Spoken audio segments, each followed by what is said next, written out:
Good. How are you doing?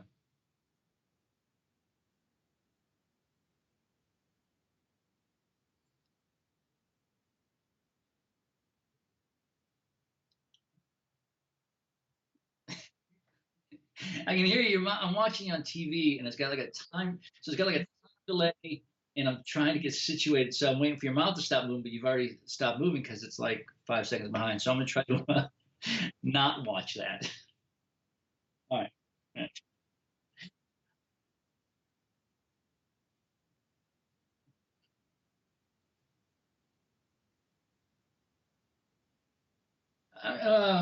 Besides that, Mrs. Lincoln, no, I've been pretty good. You know what's going on in my life in the last 6 months. It's been a pretty rough time with my brother and whatnot. But uh, coming back to writing and getting back into the swing of things. And thank you.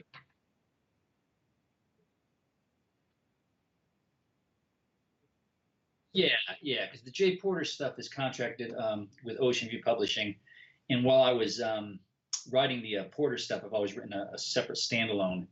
One of the downsides of having a series, it's great because you have the constant work, but they want more of a series. It's harder for you to break out of that. And I had these three independent books that are different, different characters, obviously different worlds, but still different enough from what I do that I wasn't placing them with my main publisher. And then going out, I had to go outside, and eventually, it took a while to find the right publisher to do that.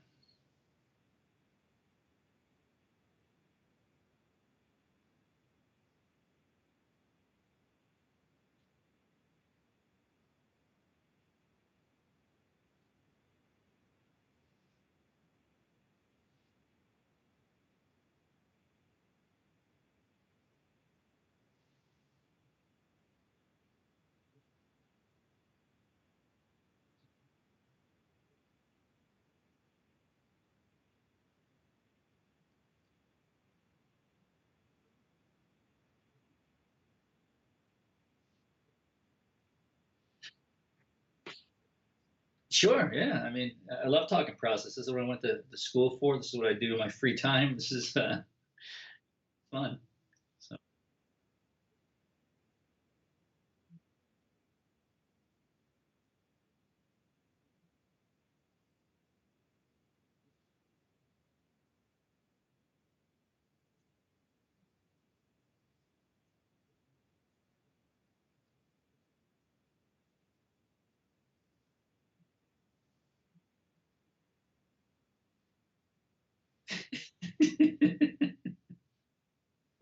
Oh my God. Yeah, they haven't been able to hear me this entire time.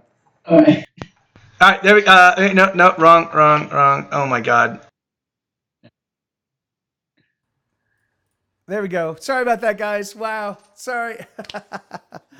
Yeah, there you go. And yeah, that was my bad. Like, man, using the same setup, like recording. So I spent this morning record. I wrote a new song, and I was recording it, and all my settings were changed, and then I have to like go back and if I miss any part of that process, then yeah, then it's screwed up. That's well. Thank you for letting me go. Like, thanks for letting me know, guys.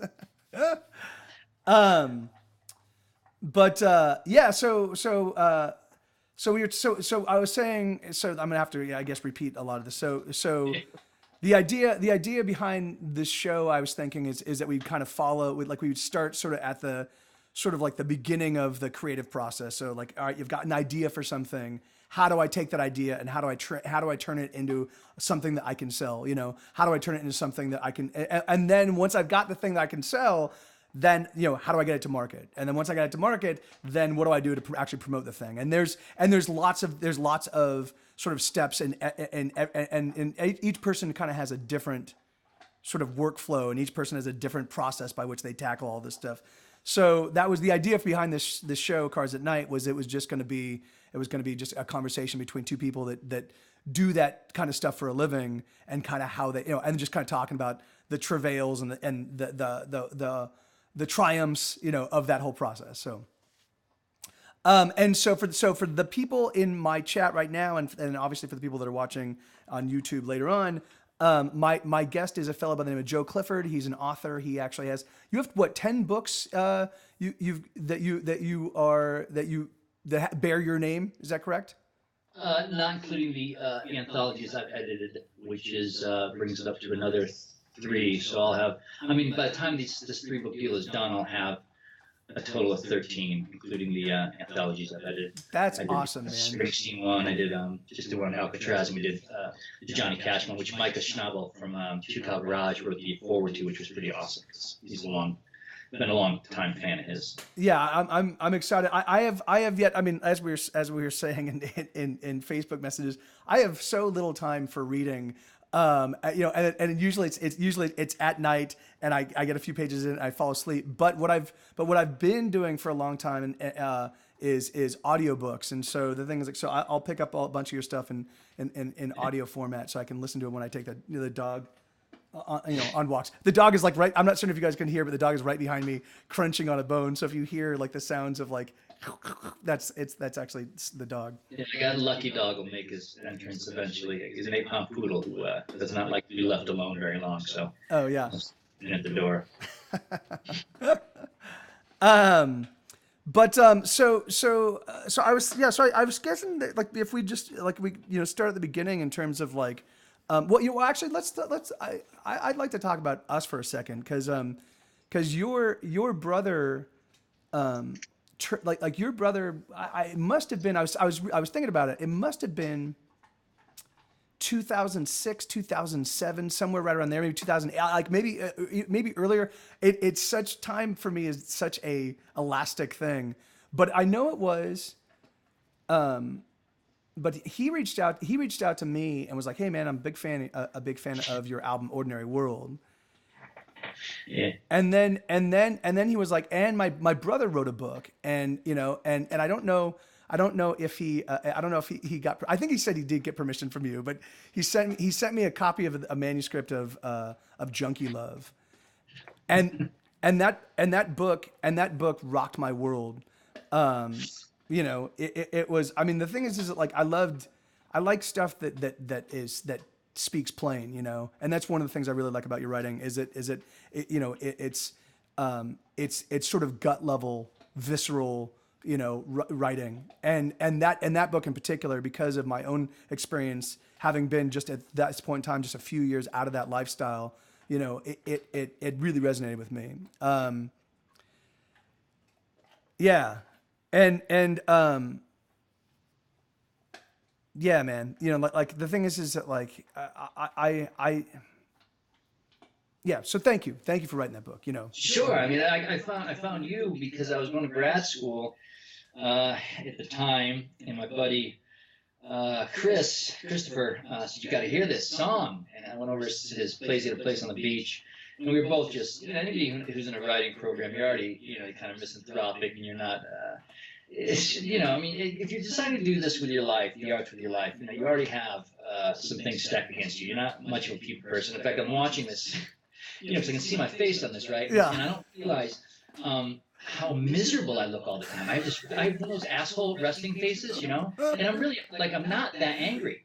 But I'll tell you, this is really gonna be fucking really sad. But just a complete side note: when my brother and I were growing up, when we would laugh, our father used to make fun of us. So both my brother and I. He would make fun of my mother if she smiled. So we developed this really angry-looking face, but we didn't even realize we were doing it. Yeah. And people all the time, like, "What are you angry about?" I'm not really angry about it. My face. I've been doing this so long. My muscles have, like, atrophied to the point where I have this. I look like I want to kill somebody. So I'm really sorry. I love all you. I'm happy to be here. If I look unhappy, it's not for anything other than just years of emotional, psychological abuse at the hands of my father. Okay. So I found you because my buddy, I went over his house one night, and he was like, "You got to hear this song," and he played "I Hate Everyone," which is just. I mean, if a song has ever spoken to me, who I am as a person, I know you think I'm kidding, but I promise you it's true. I hate everybody. Most of all, I hate you. And it's such a beautiful sentiment. And it only, there's people like us, and for some reason that kind of dark, sort of twisted, whatever it is, it speaks to us. Yeah. And it doesn't speak to everybody. Yeah. Like, there's a song by Robbie Roadsteamer called "I Put a Baby in You," and that was the other song we listened to a lot. It was just hilarious. It's just a funny song. But some people, like, they don't think that song's funny. Like my buddy who's in the grad school program went home to like the Midwest. He played that song for his family. He's like, don't play that song. We thought it was funny. He's like, anyway, if you get a chance, Robbie wrote Steamer. I put a baby. It's pretty funny. But that's how I found you was I hate everybody and I hate everyone. And yeah, that's it spoke to me. The last song that speaks to me. Yeah. That's it. Yeah, and that's that. Well, thank you, man, because that's very funny. Like I was saying this yesterday. I mean, the record label did not want that on the album. That song. They thought it was way too dark, and I'm like, you've never felt this way? And they were like, and the owner of the label, Tom, was like, no. And I'm like, oh yeah, of course, because you're a white, like you're a very wealthy white guy, like of course you've never like felt like I fucking hate every person on the planet right now. Yeah, that's like your life has known a minimal amount of struggle, I like that. I hate everyone got an exception, but Die Motherfucker Die was okay. Yeah. I have no idea. The thing is I think it was. It's funny. I think that it was because it encompassed everybody, and then I also managed to point out in the bridge. Die Motherfucker Die is just motherfuckers. Yeah. Yes, this one is everybody, and then I also say, and I'm talking about you. It's like specifically you, the listener. I hate you too. So but it's really funny. So I had negotiated, like the reason why we signed that deal with them was that they gave us creative control on the record, and so I was like, I'm sorry, Tom, it's got to be on the record, and so he did it. So it was put out under protest by him, and then Grey's Anatomy adopted that song, and he was like, and like years later he was like, Mike. Like he was like, I think you were right about that song. I'm like, I know, man. I know, yeah, I know my audience. Like the thing is I've been writing specifically for my audience for a long time now. Like you gotta put a little faith in me. Well, that's the blending on that record of the upbeat music and the sort of twisted lyrics. I think is what makes it such a brilliant album. It's anything like the Smiths, but the Smiths sort of did the same thing where you have that, Johnny Marr's sort of jangle guitar, and then you have Morrissey doing what Morrissey does. Yeah. And, that juxtaposition of those two, polar extremes creates this, it's an interesting, creates an interesting reaction in the listener because, you're expecting to be uplifted and you're hearing, want to use your skull as a cereal bowl. So, which both works for me. I like jaunty music. Yeah. And I also like, I think we need to do that more. Use our skulls of our enemies as cereal bowls. Yeah. And maybe I mean, I can think of a few people, but I won't mention current presidents or anything. So yeah, good. Well, what do you want to know about process? So yeah. So in terms of like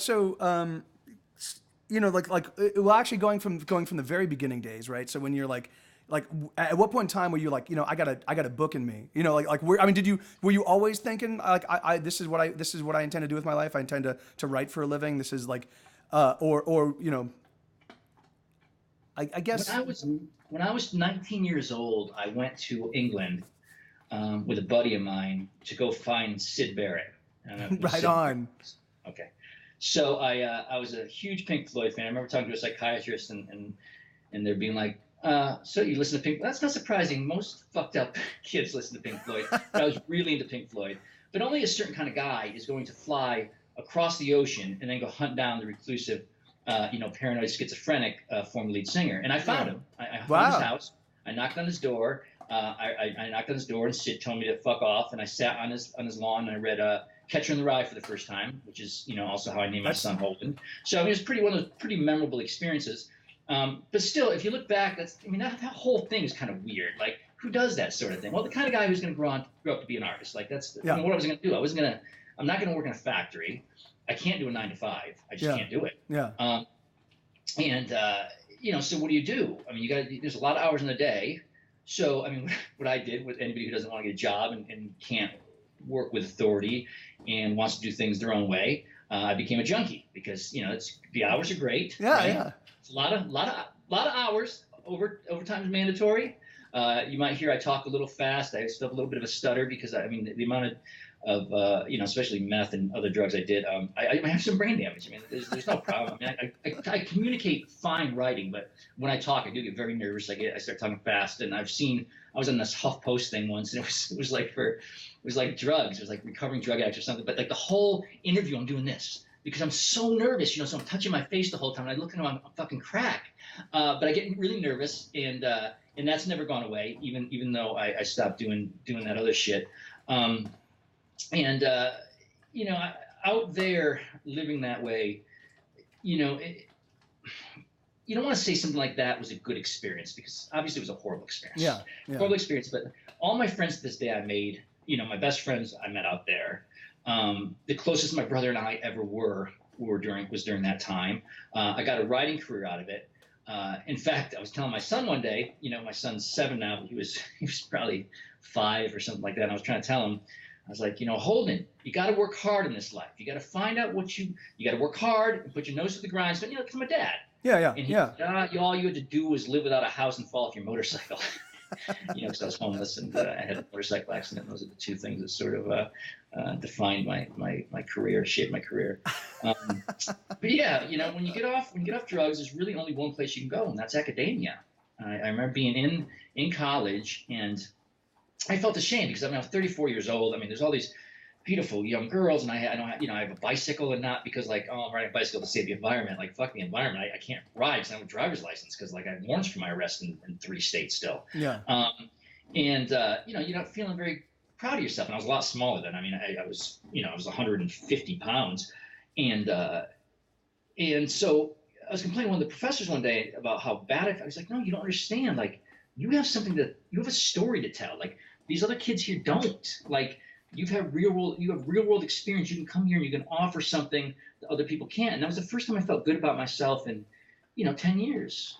Wow. Yeah. I was eating out of dumpsters, and I didn't have shoes. Last time I went to rehab, I didn't have shoes. So it was nice to feel empowered in that way. And writing was an area where I could channel my artistic passions. I play music, I paint. You can see that painting behind you. I don't know. Yeah. Oh, is that yours? Oh, awesome. Yeah, I paint, I play music, I write, all the things that don't give you a paycheck. And so, writing seemed to be the most feasible way. I didn't expect to get books published. What I thought would happen is I'd learn the skill of writing, and then I would, get a job, technical writing, which, some soul-crushing thing. Copy editor, yeah. Yeah, but it's like, first thing I applied for was copy editor. And I remember not getting the job and feeling both devastated and so relieved. Yeah, man, that's in fact, that's really funny because I really lucked out when I was 19. Like, I lucked out and got an internship at Universal, and just really clicked with the president of the division. And so like I got a really quick, I sidestepped from the internship to writing, to working as an apprentice writer, and then kind of like in a development executive. And it was just this like whirlwind thing. But the thing that rankled over, like, as the years wore on, was that like people that had, I would put all of my heart and soul into something, and then someone would walk up and be like, oh, you know what, let's remove this whole tent pole of the story. Like, we don't like this. So let's, like, just to put their imprint on it, they would fuck with, the carefully designed architecture of, like, this thing that I've built. I'm like, this is the most amazing story idea ever. This is going to be the most amazing show. And then they're like, yeah, we're going to fuck with this just so we can say that we fucked, so we feel like we have some ownership of it. And I'm like, fuck you. I will fucking destroy you, And that happened enough times, and I'm like, I cannot do this. And so and there were other, I dealt with a lot of scandalous people, and there was just, I accidentally, not by any intention of my own, but I managed to fuck some people's lives up pretty seriously, because I was being lied to, and I just decided, I'm like, I can't do this, like I gotta. So segueing, when I got into music, like, I had no intention of ever trying to like pursue it as a career, like I was just what I was gonna do because it was fun, until I just felt, I guess, died. Like I really at that point in time, I was train wreck. Like, my entire life was just one long, slow train wreck, And then when we got our record deal, that was amazing. And then when that first record tanked, I was like, well, that was my one shot at being a rock and roll star, And that was when I started writing the Ordinary World songs, because those songs were literally just so I could, like, they were just for me. Like, I was writing these songs because this was me processing my world, So I didn't think that album was going to happen, you know. I think the reason why those songs do feel so kind of like intimately in the moment of this fucking abject chaos, you know, was because it was just me writing me externalizing these, you know, all of my misanthropy and all of my, you know, acrimony and all of my woe and all of the vitriol and absolutely every, you know, I could put it a little bit outside myself, you know. But so how'd that first record deal come about? Well, your first record was actually a collection of short stories. Or not your first record. Your first book was a collection of short stories, wasn't it? Yeah, I mean, that was the first thing to get published. The book I really have been writing for ages was Junkie Love, and I started writing it before I learned how to tell a story. I started writing, you know, recovery memoir while I was still using. I remember being in LA and I was staying with my ex-wife, and she would go to work and I would start writing my recovery opus, you know, just to speak of hubris and how completely out of touch I was. But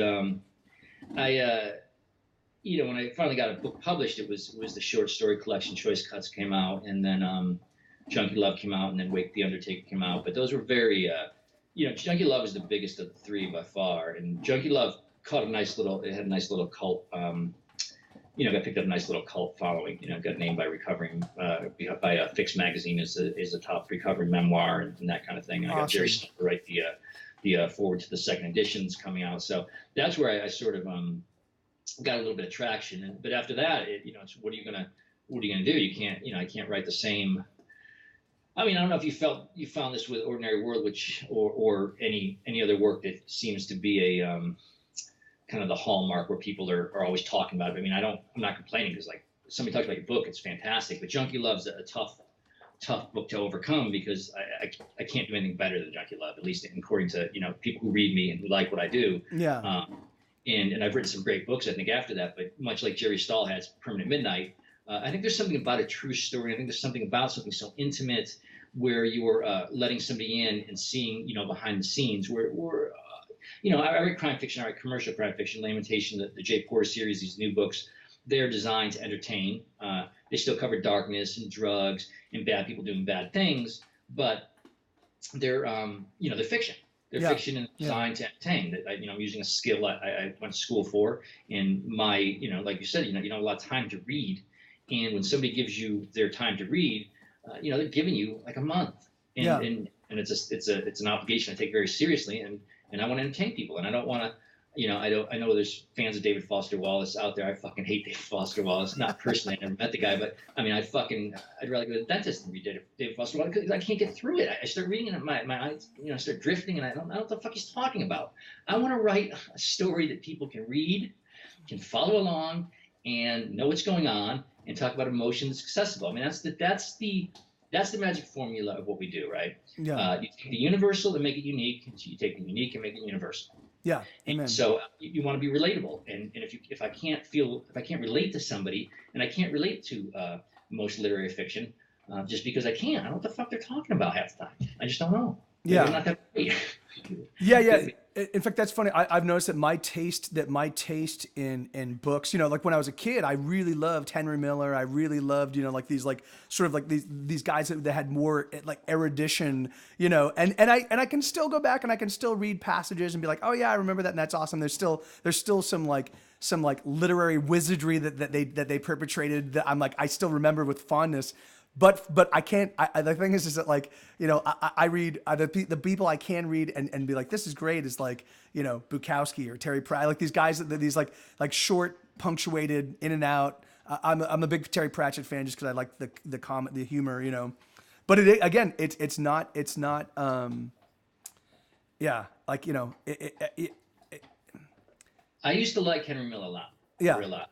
And there's a line of his that sticks in my mind, and I just remembered it just because you mentioned him. But it was, so we danced to an ice-cold frenzied rhythm, which is a really nice line. But now that I'm thinking about it, I don't know what the fuck that even means. Yeah. It's an ice-cold frenzy. I don't know what that is. Yeah, there's a moment in, I think it's in the Rosy Crucifixion where he's like grousing about money, and he just has this one paragraph where the word money shows up like 13, 14, 15 times. So by the last time you read it, like the word is totally meaningless. And I'm like, that's fucking awesome. Like that's, just super, super brilliant, and it's just tucked away. It's just literally in this thing, but it basically it gives you exactly like, because that's exactly it. Money is just this ephemeral idea that we've all decided to agree upon, or not really ephemeral, but this idea that we're like, yeah, okay, we're all going to agree that this is a unit of somebody's work. That's crazy. No, it's just fucking crazy. Hitchhiker's Guide to the Galaxy, where Arthur Dent crashes on the planet, and all the bankers, the first thing they do is find some leaves, and they're like, okay, this is gonna be our new currency. This is our new money. They start gathering.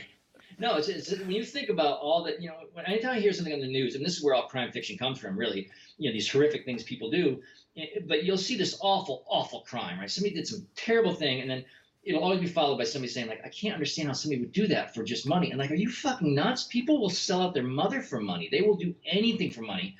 And before you pass judgment, you have to understand, like, happiness is based on how many little squares of this paper you have. And to say money doesn't buy happiness is one of those things rich people tell you so you don't come for their money. Yeah. I've been poor, I've had money, I've been homeless, and I've had money again. And having money is a fuck lot better, just because you can pay for food for your kids, and you can pay for your rent, and you can pay for your mortgage. And most couples fight about money. It is a paramount. It's an arbitrary figure, right? There's nothing that backs it up. No, they just come out and said, like, gold doesn't actually back up money. It's completely intrinsically, it's worthless. Yeah. But yeah, try going down to the supermarket and telling them your philosophy 101 about why you need some dented soup cans, and you're gonna be sent away or arrested. And I've been arrested in supermarkets, and that's not fun.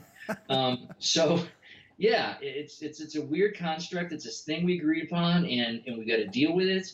And this is what we do. But it's never money.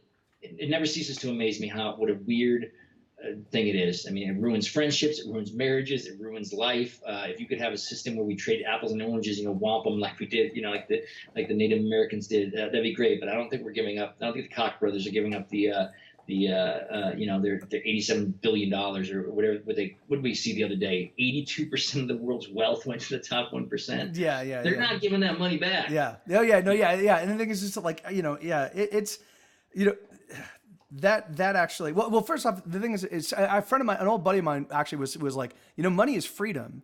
Like, money is the ability to do what you want, when you want, where you want, and so that meant, like, and that made a lot of sense. I'm like, yeah, like, if I've got enough money and I want to be in Japan 24 hours from now, I can. If I, and the thing is that, like, that, so I definitely do, like, and so if you look at it from that perspective, like, most of the freedom is going to the people that already got all the freedom. It's like, They want more freedom. Yeah. I know. Like, I'm like, yeah. And the thing is, it's really funny that's, what's his name? Anschutz, that billionaire. Is that his name? No.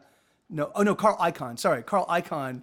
He was saying something about the fact that he thinks that they basically treats money as a score.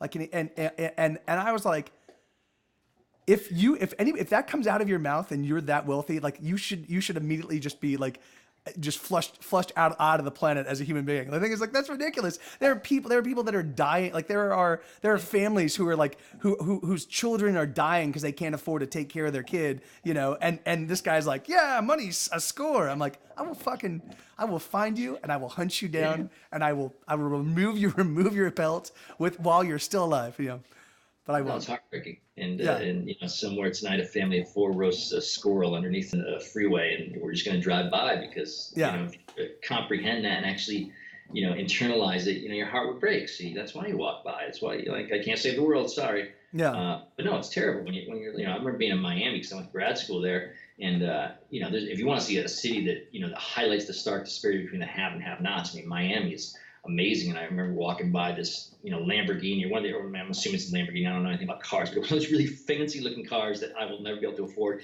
And a bum is sleeping beside it. And it just, I know that's terribly, profoundly obvious, but still, it's just like, holy shit. Yeah. Like, why would you have an $80,000 car where those fuck this in? And this guy is shitting in his pants because they won't let him into a bathroom. Yeah. So I don't know. I mean, what we do as artists, or what we do as writers, what we do as musicians, or I guess you see these things and you somehow you spit it back out in more of an entertaining format. I mean, that's what all the books I write. Not that they're social, what's the word they use now that's bad? Social justice warriors that I hear thrown around. And some, I'm not on some crusade to save the world or anything like that. But this is what I see, and this is the world I see, and these are the things that interest me. So I try to have a story that the stories I write, Jay Porter stuff especially. Is a guy who's not very doesn't have a lot of money, and he's dealing with the corruption of a machination of a larger political sort of, I don't know what you want to call it, but the powers that be, I guess, that conspire to keep him down. And he's also in some ways not a very sympathetic character, because he makes a lot of his own problems, but that's most of us, isn't it? Yeah, amen. No, in fact, I do love the Jay Porter series, but there are moments where I'm like, I just want to throttle. I just want to be like, dude, you just like, come on, man. And which is awesome, because the thing is like, because you're like, I'm sitting right behind his eyeballs, looking at it, everything, and be like, you don't need to behave like this, man. You don't, but like that's what makes him such a compelling character. He's like, no, this is who he is. He's been, he's a top that's been spun, and he's got to unwind. I always think, I mean, having been where you were at, right, where you're, especially the drug stuff, and you always, you look at where you are now, and you're like, well, why didn't I do this, or why didn't I do that? Or you see drug addicts, or I saw that when my brother was, who couldn't stop drinking, and it was very easy for me to say, okay, you should do this, you should do that, but I'm saying it from the point of view where I'm at, like so far removed from that, and other people's problems are simple when you're not living them. Out here, and it's simple. Like, well, you're drinking too much, stop drinking. You're doing drugs too much, stop doing drugs. You keep getting arrested for doing check fraud, well, stop doing check fraud.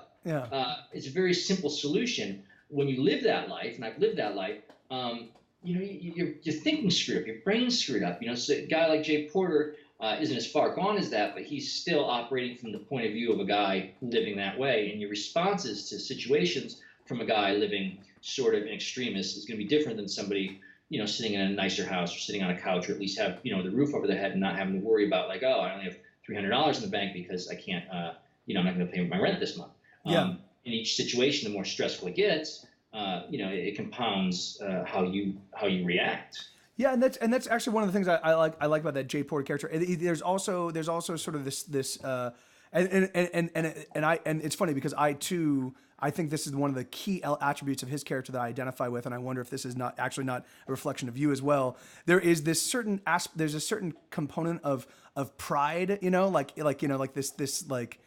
this sense that, like, I know the things I'm living for, and I know what's right, and I'm not gonna bow to the world's demands. I'm going to demand that the world bow to my, and it creates this like perpetual friction where you're like, the world is not going to bend, dude. All you are is you're casting yourself up against like a rock.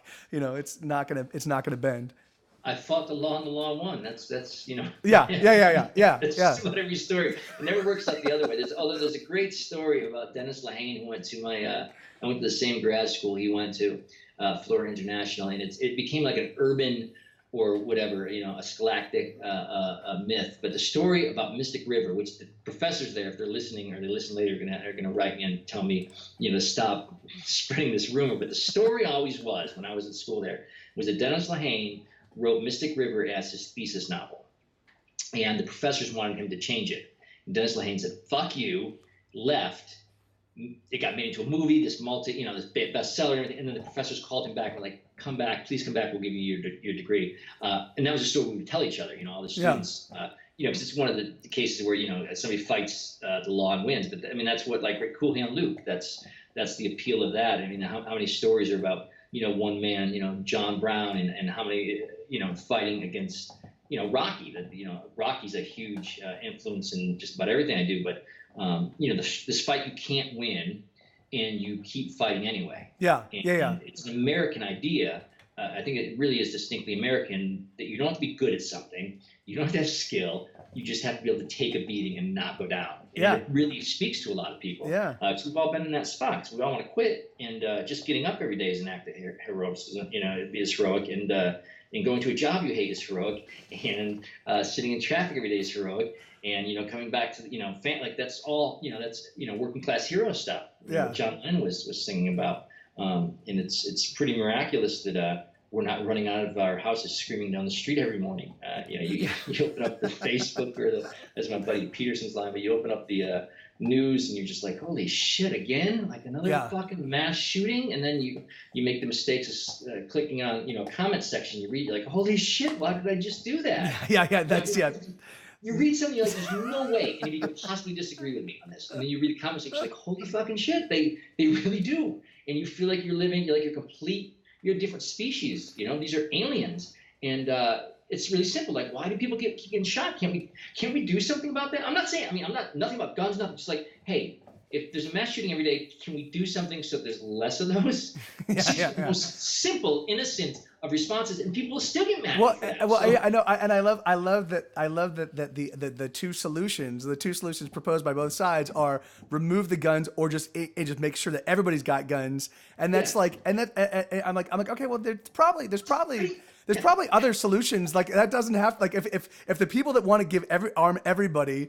And there's people that want to remove all the arms from it. Like they're not going to see eye to eye. We have to agree. Like, so can we figure out other solutions? Like, maybe still people getting shot every day. Yeah. That's it. Yeah. What about flak jackets for every American? That's great. Like, no. But the thing is, yeah, like that's and it is. You're right. That's so very funny. Like I think about that all the time. Like a lot of my. It's not even. I don't even look at it. It's funny that the music supervisor for a show called The Good Wife. He reached out to me at some point in time. He's like, man, I really dig your music. And I was like, thanks, man. And we started talking. And he actually lives here in Austin. And so we went and had coffee and, he and his wife had a little get together. And so I went to that and we were talking to some folks and he was saying, hey, you're, so he was introducing me to them and he's saying, yeah, Mikey writes kind of political music. And I looked at him and I'm like political, like that really, like then he listed off a handful of songs and I'm like, oh yeah, I could see how that would look like it's because I've like a song like I've got a song called Bizarro World, which is just like it's just a litany. The verses are just litanies of all these things that I think are, and one of them is like the Sandy Hook, like some crazed gunman kills little kids and pedophile, like there's 3,000 pedophile priests in the United States and there's and it lists off all these things, and then the refrain, the chorus is like, I'm in Bizarro World, Superman, can you help save me? I'm in Bizarro World, but for me, it's not a political perspective. It's just, I'm just looking at the world and being like, this is crazy shit. Like, this is a crazy, like, how is it that I often think that I was intended for a different universe. And then somewhere along the way, I just I got shunted into this shit, like this, like the universe where Donald Trump is president. Yeah, like this is the crazy bizarro universe where, somebody can shoot 25 little kids and then nothing happens other than, in fact, not only that people will go and actively attack the parents for perpetrating a conspiracy. Like, are you fucking kidding me? These people lost their, yeah. I have no idea, and this is how most of my therapy. You wrote me last week, and I was like, all right, time for therapy, and I go to my. So I was actually seeing out my therapist. I have like 3 different therapists I see a week, but it usually dissolves at some point into my ranting about Donald Trump, which you should be paying my fucking therapy, and it's not. I mean, I don't know. I mean, it's what is represented, and not even what it's represented to me, the way I look at it. Yeah. And I'm sure there's something different than that because you bring your own beliefs and your own whatever attachments into it. But yeah, to me, I feel like holy shit, like I was just listening to the new Frank Turner song, another guy, a singer I love, and he's got a song called 1933. It just came out, but this idea, like, didn't we already do this once? Yeah. Like, how's this happening? And maybe it's not that bad. Maybe I'm overreacting, and the year-long depression I suffered after that election was, the result of other events that conspired to, bring me down. But yeah, it definitely feels like it's a strange time we're living in, and I wonder if it's every generation. We're getting older, and you're not as old as I am, but I'm getting older, and as you just get to that place where the angry man, old man yells at cloud stage. Damn you kids! I'm not sure. I don't want to be that. You don't want to turn into your parents, but holy shit, I feel like we need more stop signs in this neighborhood. And Yeah, no, yeah, and it is. The thing is that like it really does. It is. I love reading this chat room. Yeah. And Frog, you were here yesterday, man, and you posed the same question, and yeah, and and maybe at some point in time, if we do this again in the future, maybe we can dive into that. But right now, we're talking about we're talking about writing. I don't know if you ever watched the TV show Scrubs. What's that? TV show Scrubs. Yeah. Or Dr. Cox, he had his Perry's Perspectives. And one of them was like, and I'm pretty sure if they took the porn off the internet, there'd only be one website left. It'd be called Bring Back the Porn. And then his last one, which is a great line, which I got in trouble for telling my son, but only the weak need help, which I fucking love. And again, it's it's the same kind of humor of that dark humor. Yeah. So Everyone actually, likes porn. Two kinds of people. Kind of people like porn and dirty fucking liars. Yeah. That's like. That's that's actually funny because I've had it's crazy how often my show that when I'm playing live and like I'm doing this kind of thing and interacting with the crowd because I kind of like like I've got 4 hours to fill, so somebody poses something pretty interesting and I'll just wax poetic on it for 20 minutes. We'll have this big long conversation. We had a pretty significant conversation about porn and and the pros and cons, and I was like, I'm like, well, this is what we do here on Mike TV Live. I wanted, because I don't actually know the story, and I'd be curious to how did the whole Jay Porter thing kind of come about? In fact, and did the what was the writing group that you were hosting in the Bay Area? What was that? I did Lip Service West, which was a reading series. I was just doing an interview before we Q&A via internet. Somebody was asking me some questions, and they wrote something like it was really sweet. They're like, you seem to really like to help young struggling writers. You've been especially female writers. Which was funny because there's no specific demographic that I help with writing. I do help writers in general, and it's not male, female, young, old. It's really anyone who reminds me of me. I remember when I tried to get a book out and not having that avenue to get a book out, it was the worst feeling. It's like you got something inside of you, you got to get it out, you got to tell somebody, and it's really, really. It's claustrophobic almost, it's a choking feeling. And so when I got a little bit of success, I not that I'm a particularly nice guy, but I promised myself that I was going to help others do the same because one, I'm only here because of the kindness of strangers. When you're a homeless junkie, there's people who clothed me, fed me, let me live with them. They got me off the street. I'd fuck up. I went to 18 rehabs. So wow. I continually broke hearts and people continued to take me back and believe in me. So the only reason I'm here is because of the kindness of other people. Amen. And so you got to give something back. It's not like a, shitty Kevin Spacey movie, but you pay it forward because that's just how the world works. Like if you don't want to be a douchebag, try not to be a douchebag. That's really, I think Jesus's entire lesson, don't be a douchebag. And that's really what it comes down to. So, not that I'm like a do-gooder, I'm not trying to make the world a better place. I got compost because my wife does it, but if it was up to me, I'd throw the shit away. But just don't be a douchebag. And it's not hard to not be a douchebag. So if you're in a position where you can help somebody, it doesn't really cost you anything, but a little bit of time. I help other writers because they remind me of me, and I want to help me. Like in a weird way, I feel like I'm going back in time and saving myself a little aggravation. You're making the world a little bit better place. I don't know. I'm apologizing for trying to be making the world a better place because I still have that misanthropic thing in me as well, where that old punk thing. I want to watch the world burn. What are you rebelling against? What do you got? That brand up. Yeah. So the reading series was Lip Service West, and I was doing that, and I was trying to get my work out there. But Jay Porter, the story began because Jay Porter was. Do I believe Jay Porter? There's a little bit of Jay Porter in all of us. Yeah, I do. Jay Porter is actually based on my half brother Jay Streeter, who I was just talking on the phone. Talked to him on the phone today. And if you knew my half brother, he is so much like Jay Porter. Not in the asshole tendencies. That's all me. My brother Jay is a sweetheart, but he's one of these guys who, as soon as he gets $900, his transmission blows. He told me this horrible story today. I'm not gonna share it on. But just like he just has, my brother Jay has one of the best hearts. He's one of the hardest working motherfuckers I've ever met. He works way harder than I do. I mean, that guy's always working, and something's always going wrong. He can't ever get a leg up. And so he worked in a state clearing in northern New Hampshire, which is where I set the Jay Porter novels. And he told me this great, and this goes to show you, goes to craft a little bit, is he would tell me this awesome story. He lived in such a tiny town, Twin Mountain, and it was such a small town that before they would go to a state clearing is basically, you get the junk from dead people's houses and you sell it at swap shops. But he lived in such a small town. Before they would start for the day clearing out houses, they would go to this random woman's house. She was just a woman in town, a housewife, and she'd make them breakfast.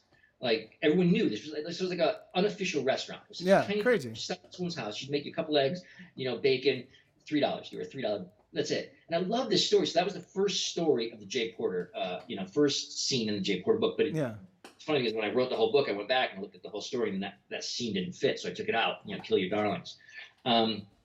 But yeah, that's where it all began. Was my half brother, and Springsteen. He's a very Springsteen character. He's a very Rocky character. There's that American ideal. And the funny thing with Jay is that, and I learned this with the second book, December Boys, is I didn't realize how much of an asshole he was because I don't think of as an, and I don't think of myself as an asshole. But having gone a number of places and realized how many people's girlfriends hate me, I'm starting to think maybe I am an asshole. Maybe I'm just not. Maybe I am. I try not to be. Nobody wants to be an asshole. Nobody, but like the world's filled with them, right? So they got to come from somewhere. And I would take these fights I had with my wife, Justine, and so in the books, all these fights, the fights Jay has with Jenny, are verbatim fights. Oh, really? Yeah, and so I bet she loves that. She's like these. Well, speaking of, remind me because with the brain damage I do, the drugs I do forget things. So I sure don't forget because I actually had a point. But we've gone to a couples therapist once, and the therapist was like, "Hey, this is the life you signed up for. This is what you married into. You married a writer." And she was like, "All right," and she's been really good about it. But yeah, the fights we had. So it was really shocking to me after I read these fights verbatim, and of course I expected to hear like, I'm right, because obviously in a fight you're right. That's why you're in a fight. Yeah. And the number of people would be like, "Oh my God, he is such a dick. Why does she stay with him?" It was pretty alarming, especially But I don't know. I mean, I guess you dig in your heels, and then the position you're fighting for stops being as important as just the fact that you're fighting for something, right? You're and it's your position. You're right, and you don't move. I would like to think I'm a decent guy, but at this point, I mean, I've been married 3 times, so. Not so good. No. I figure it's like revisions, right? Like you're getting, you're finally at your final draft. Won't spoil any endings, but there were mixed reviews on if Jay was going to turn into a white knight by the end of Give Up the Dead. Yeah, Give Up the Dead. Publishers Weekly, thank you very much. Fuck you. They destroyed that book before it came out because they were the first one to review it. They gave it a shit review. Oh, Jesus. Relentlessly bleak. You're not supposed to read your own reviews, and I normally wouldn't. I probably would bitch, but that was just. They loved the first book, and like clearly the person who read the third book just didn't like me. So like, why are you fucking having him read my book? Yeah. Like that killed our sales. That was just. It was really bad for me. And not that I'm bitter about it, but anyway. I still. We'll talk about that in just a second. You say your piece, and then we'll. Anyway, to answer your question, yeah. So, what's happened with Jay Porter is I have a very loyal, very dedicated following. The people who love Jay really love Jay. The people who don't like Jay really don't like Jay. And at this point, I much in Jay's fashion, Jay Porter fashion, I've doubled down. Like instead of backing off, this is the guy, this is the book, this is the vision I had from day one. This is the story I want to tell. I don't know if I share with you the story about the Manaforts, which Paul Manafort was just arrested. Trump's camp. My father worked for that family. They killed my dad. That sounds so dramatic, but they really did. My father worked for the Manafort brothers construction company. They knew it was a contaminated job site. They sent him out there. He died. My brother was married into the family. It was a really fucked up situation, and I've always wanted to tell that story. So always, the Lombardi brothers are the stand-ins for the Manaforts, and I want to tell a story beyond just the Manaforts because they what they did to my dad was inexcusable. They paid out millions of dollars to my stepmom, who surprisingly disappeared, and we never heard from her again. Oh, of course. Which my brother was furious about till the day he died.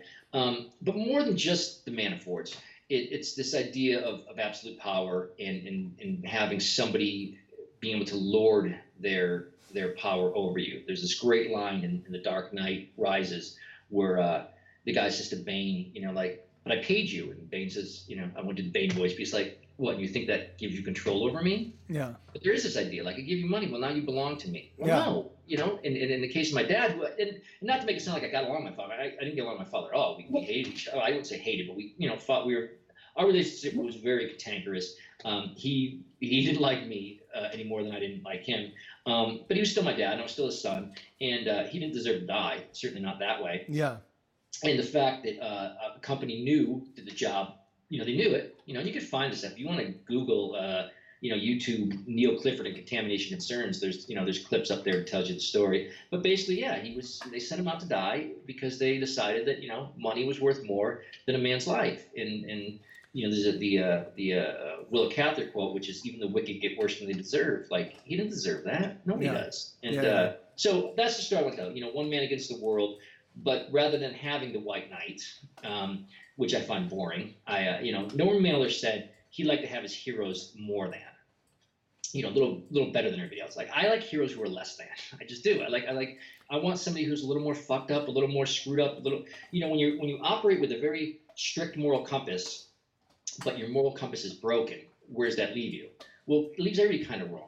Right? Because certainly the Lombardi brothers in the books are wrong, and the people around Jay are not exactly right, but Jay's not exactly right. So he's a guy who's trying to fight the good fight, but he's, like with one good leg, literally in the book, one good leg. And so what's that leave you? Well, he's, fucked up people in a fucked up situation, doing fucked up things, and that makes for good fiction. So I've done well with the series. It's gotten some, the Anthony Award nomination, that sort of thing. And the people who like it have really liked it. But the people who don't like it, really don't like it. Yeah, that's that's really funny. That's the one that's the thing that, in fact, I hate reviews ever at all. I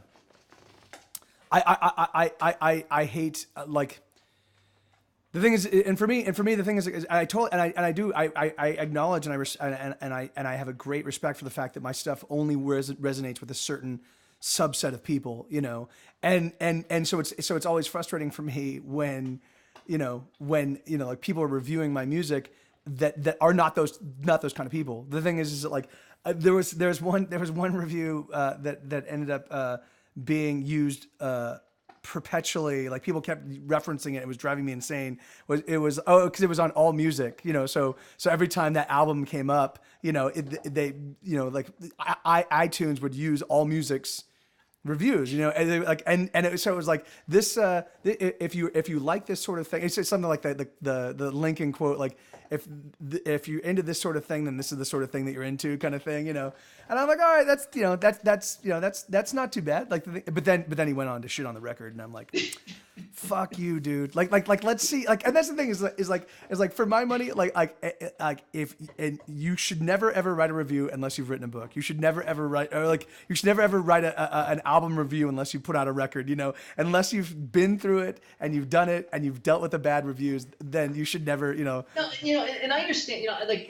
Being a critic, or that's their job, and I get it, and I do have sympathy in that regard. Like, you read somebody writes, some you listen to something, you don't like it, and that's their job. It's an us versus them sort of thing. But yeah, I mean, it's like, I don't know.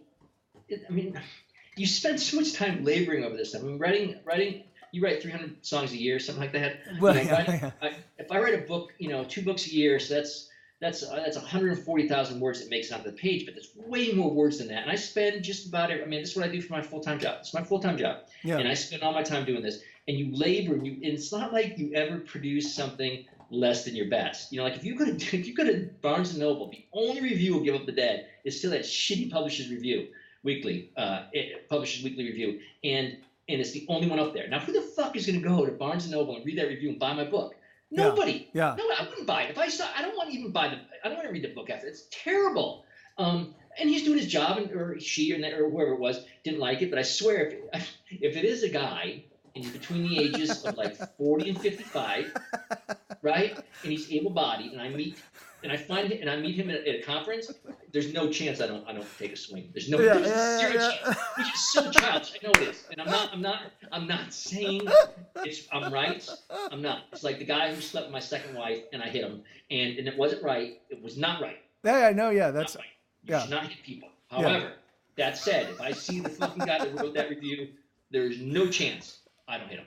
yeah. Yeah. No. Yeah, and that's funny. Eric, our viola player, he used to get into these combative like tete-a-tetes with various reviewers because I mean that was the thing is that like often like that's one of the great things about music journalists. Music journalists are they're below pond scum. They're the worst of the worst, and so and often they don't know anything about music. So these guys would like go in talking like they knew what they were talking about, and they would misidentify instruments, and they'd misidentify whether something was in a minor key. They'd miss it like, and so first Eric would just go in and just destroy them from that, But I'm like Eric, what do you do? Like, why are you doing this to yourself, man? You have to this is going to just But it's funny. Every single I stopped reading them, because every single bad review still lives with me. Like all the glowing reviews, and there have been some awesome glowing reviews. They mean nothing to me. Now imagine there's one bad review. Like I've had tons of good reviews. Yeah, Tons of yeah, good reviews. yeah. I mean, I can go through. I can tell you. I mean, I've had a bunch, but I can still tell you the first, bad review of Junkie Love. 2 stars from Dan, who didn't like my book, and he doesn't like he loves his belts. Fucking loves his belts. All his belts he's bought on Amazon. He loves his belts. Loves his arthroscopic shoes and all this other shit, but he fucking hated my book. I can still remember the guy's name, and I don't know why it's like that. Because I love that you dug in. You dug into this guy, and you're like looking at all the other shit. Like, is this? It makes me mad. You spend all this time like, I don't like that. You used to be in like grad school, and you go to workshops, and be always one guy like, I don't like this. I don't like. It's just fuck you. You don't like this. You know what? I don't like you and your fucking stupid belt, man. Not even a good belt, I bet you. I bet you it's not even a good belt. I bet you that's just a fucking regular run-of-the-mill belt. Yeah. I can still tell you, some of the one reviews just said it was like spun out to have shark sandwich, shit sandwich, and just said lame. 1 star, lame. Why do I remember that? Why is this occupying space in my brain? Like instead of I could be playing with my kids or something, but I'm still stupid over some guy who I'll never meet. Yeah. If I did meet him, there's a chance I'm gonna punch him. No, I won't punch the lame guy. But it's funny, and I don't know why we're like that. Well, here's why we're like that. Because we're putting everything we believe, our heart on our sleeve, and we're saying to the world, "Here's our heart." And we're in Illinois. Please don't break it. Yeah. Here. And they do is they take a giant dump on your heart, and it's very hard to bounce back and not feel some. Plus, to do what we do, you've got to be very sensitive. That's how we do what we do. Yeah. Right. In order to share art, you have to be sensitive. And when you're sensitive, unfortunately, when fucking Dan tells you your fucking book sucks while he's trying on his new belt, it's gonna hurt your feelings. Yeah, when you're the book that you spent hundreds and thousands of hours putting together does not merit the same review as a fucking belt. You have a tendency anything other than your absolute best work, right? Like you never release something like I never write a book that I'm like, it was good enough. Everything got to that book. Yeah. And that and that's the thing that I think, and it's funny because the thing is, because I definitely think if people were to write reviews from the perspective of like, hey, let me see. So let me see what Black Sun Shakes Down says. Humans are terrible, pessimistic. People could tell us 100 good things and one bad thing. Guess which? Yeah, and that's exactly right. And again, because it's funny for me. I think what it is that. Because I secretly believe no matter how good no matter how much better I get at what I do, I secretly believe that I'm just really, really deficient. Like I'm never really good enough. I'm just not. I'm always going to be a dilettante. No matter how hard I work, I'm always going to be a dilettante. Just kind of like, hey guys, I can play too. And the thing is that like, and that fear, it is fed Every single time I read something like that, even if I know that these guys would never ever like my stuff, it's obvious. Like, It's on your biggest fear. Yeah. You remember there's the Far Side, and they had this great cartoon, and it's a cockroach sitting in an alley, and he's talking to another bum. They're both two bums, the cockroach, the bum, and this other bum, and the cockroach is saying, I used to have it all. I used to have women and money and a great job. And then one day someone said, hey, he's just a cockroach. Which is secretly my biggest fear. Is that one day they're going to be like, hey, how the fuck did you get here? Yeah. How did you get? You're supposed to be back there, guy. The garbage can. You're not allowed here. Yeah. So yeah, when they do that, they're touching on your greatest fear, and it's not like a fear. It's hard to. It's like this big old circle that says, please don't touch this button. And they touch it. Yeah. Dan touches it. Yeah. And yeah, it hurts. And so. No, it's all right. I mean, it's a trade-off, and it's okay. People get good belts, and we'll be fine. Yeah. And you know what? Really, truthfully, maybe that's a fucking amazing belt. I think you need to order one. Yeah. I don't have to wear the belt. I mean, if I could get the belt and be like, holy shit, what am I wasting my time with this writing for? Yeah. This is a fucking. It's amazing. You can reach out to Dan and be like, you know what, Dan? I totally see. Like, when you live in a world where a belt like this exists, I can see why my book only gets 2 stars. How do you feel about movie adaptations of books, Joe? Is from Mr. Zombie Twitch. I'm answering Mr. Zombie Twitch. And what I said is that if somebody were to adapt my book, I don't care if they fucking make it a movie with Adam Sandler, I'd be thrilled because I get paid. Yeah. And every art, we did that project together. The Junkie Love trailer. You were kind enough to supply the music, and that's a different interpretation of the guy who directed that, Jimmy DeWolf. Basically is taking a book I wrote, and he made a short 5-minute movie. And if you guys get a chance, something to see Mike and I did together. It's just called Junkie Love Trailer. You can see it, and we did set to the song "Won't Let Her Go." And it's amazing to see somebody else's interpretation of your work. So even if I don't, which I love that trailer. I think he did a great job. The soundtrack's kicks ass, and the guy who played me, Joe Landmine, is awesome. And it's wonderful. But even if I didn't like it, or even somebody made a movie and I didn't like it, just to see somebody's interpretation is fun. Yeah. And money. Yeah. And money is always money.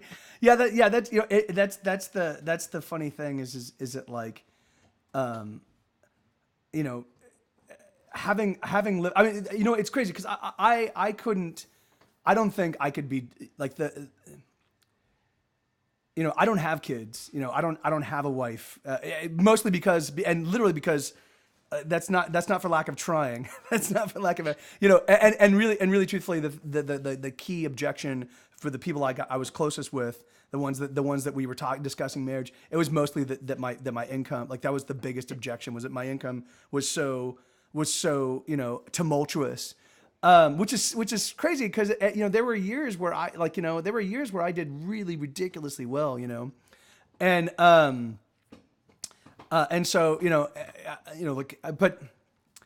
but the thing is like I know that there's no I've already changed my career enough times. I know that I tried walking away from making music in 2009 and it did not stick. Like, this is who I am. This is what I do. I'm going to do it to the end of my days.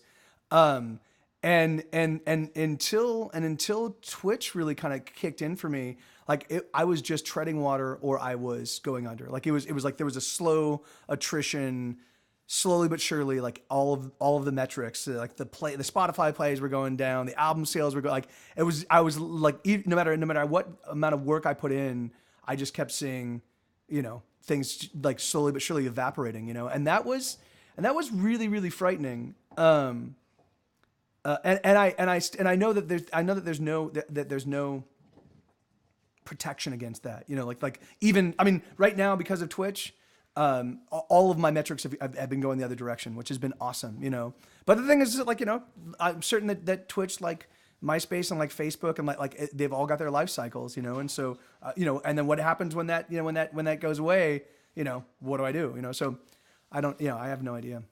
No, I know that feeling exactly. The last year of my life was pretty much, that's what it's been. And it was a confluence of, it was all these events, not just lagging sales or lagging. It was just everything. You know, I lost my agent, lost my brother. It was last year was a rough year. Donald Trump was president. So no, it was last year was probably, since I was a junkie, it was probably the hardest year of my life. Wow. And it only recently started to turn around, but it was a good solid year. Just shit. It Yeah, really man. was fucking bad. And of course, then you take that everywhere you go, and then you know that you have a bad attitude, and the bad attitude perpetuates more shit happening, and then you're not pleasant to be around. So it's this whole thing where when things are going down, you can feel it, and it's an awful experience. I don't wish it on anybody, where you start doubting the thing that you're not to quote Bruce, but you start doubting the thing you're sure of, right? I mean, one thing is like you're an artist, and that's what you do well, and when you start questioning that, it's like, well, fuck, if everything I am is an artist and I'm failing at that, like, what do I have? What do I have left? Yeah. And that's, and it's funny. The thing is like, and for me, like, and I think this is sort of, I mean, this may parallel some of the stuff that you do, but the thing is that, like, for me, like, I mean, I know, I mean, I've been doing this long enough. I know that I've got this is my own unique voice. I mean, the music I write, like the thing is like, I've been doing it now long enough. I don't ape anybody. Occasionally I'll hear a sound. Occasionally I'll hear a little something. I'll be like, oh, that's cool. Maybe I'll steal that. The thing is like, but for the most part, like I find my own inspiration. I find my inspirations from novels, and I find my inspirations from movies. Not like, I don't turn to music so, and I know that I've got a very singular voice now. I think I've had for a long time, and I realized that, and it's sad because I thought like, of course, like everybody thinks like me, don't they? Like, all you need to do is just look at the world logically, and you would definitely come up with the same conclusions I came up with, and so I think, oh yeah, then of course, if people just give my album some shrift, of course they're gonna love them. Well, it turns out no, that's actually like a small, like that's like 1% of the populace, and or I mean, say probably like 0.01%, but that's still lots and lots of people. It's just finding them and putting, turning them on. That's the tough thing, alas. What's the question? That's the question. Was it for you the opposite of failing in writing? What is it? I'm not quite sure what that means. So are you saying, like, by what metric do you judge success? Because for me, it's just putting food on the table, like, hey, I'm doing what I'm doing, and I can keep the roof over my head. Like, I mean, and that really is it. Like, it's been subsistence, for some time now, but, Yeah, I mean, I haven't used, my wife makes good money, and I do this, I do okay, but yeah, how do you define success? It really is, you get the letters, and I get a lot of letters, a lot of emails about, especially, which is kind of heartbreaking, but it's from, addicts or ex-addicts, or I get a lot of letters from relatives of addicts, like, hey, my brother is still using, or my sister's still using, my dad's still using, and I read your book, and it gave me hope, and that's pretty wonderful. I mean, that's a pretty amazing thing, and certainly, when you get, and I hate to admit, but I run because I'm so devastated by the bad reviews, and conversely I run well with good reviews, or if I get good news, or it's almost like so many points in a bank or something. So if I get a good review or good, the book deal came out last week or whatever, and I'm kind of riding high on that, and then I write more and then I feel better about that. It's more when I fall below a certain line that I start to go under, and that's what happened last year.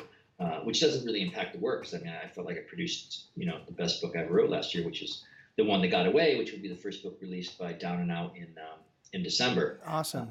And I wrote the fuck out of that book. But it was also, I got a lot of agents that passed on that book, and it wasn't, passing it for any other reason. It was just kind of like we'll take a wait and see approach, because agents, they get paid 15%, and 50% of nothing is nothing. They don't want. They don't want a possibility. They want something that's going to hit big. Yeah. And I understand that. You're investing your time. You're putting a lot of time in there. And in the books I write, there's you got to take a chance. And I didn't get anybody. I mean, I should say I didn't get anybody. I sent it out to about 5 agents, and then I was like, fuck this. I'm just going to do it myself. And then I I pitched the book myself, and I found a publisher on my own. But it was also a thing where I wasn't in a position. My skin and the year, especially with my brother, I wasn't in a position to weather a storm. I just couldn't take the hits. Usually I can take the hits, but I knew last year like I couldn't take them. And after I got a couple of rejections from agents, I was like, I can't do this. I'm just gonna pull it back and deal with it myself. And I did, and I found Eric Campbell over at Down and Out, and they're great, doing great stuff. They got shit ton of Anthony nominations last year, and some of my favorite writers are on that